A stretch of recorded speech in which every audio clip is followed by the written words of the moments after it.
ازيكم يا أصدقاء، عاملين ايه؟ يا رب تكونوا بخير. النهاردة هنتكلم عن شيرين سيف النصر. شيرين سيف النصر من أب مصري وأم من فلسطين، مامتها من فلسطين. شيرين سيف النصر كانت في باريس بعد ما خلصت الكلية. كان والدتها آه كان لها قرايب في لبنان، وكانت عايزة تجوزها واحد أمير من لبنان، وهي رفضت.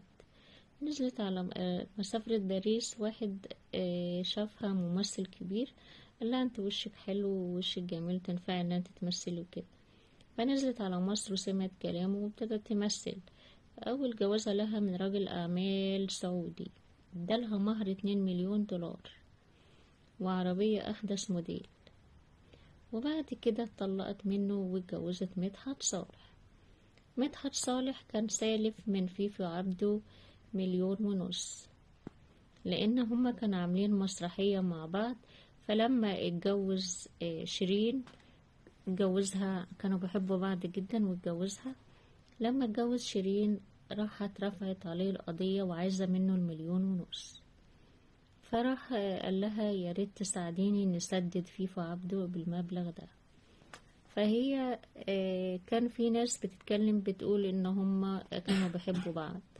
هي خدتها بمعنى تاني، والله أعلم. كانوا بيحبوا بعض لأنه هو كان معاها في المسرحية بتاعت حزمني، وهي سلفته 1,500,000 وهو كان شغال معاها في المسرحية.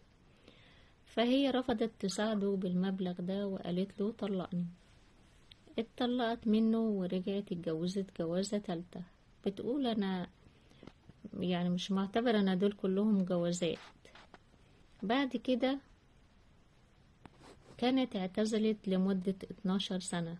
لما كانت مامتها عيت وتعبت وتوفت فاعتزلت بقالها كتير جدا، وقالت انا هرجع للشغل تاني واستنوني، انا ان شاء الله بتعرض عليا اعمال كتيرة وهرجع تاني للشغل. وراحت.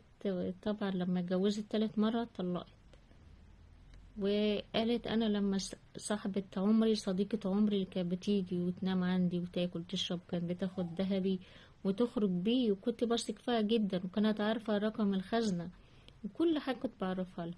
لما سرقت مني الذهب، المجوهرات بتاعتي كلها، الألماس والألماس والذهب، وسرقت مني 5 مليون. سرقت مني 5 مليون جنيه، وانا رفعت عليها قضية. خدوا البصمات وخدوا الحاجة، وان شاء الله عندي امل ان حاجتي ترجع لي.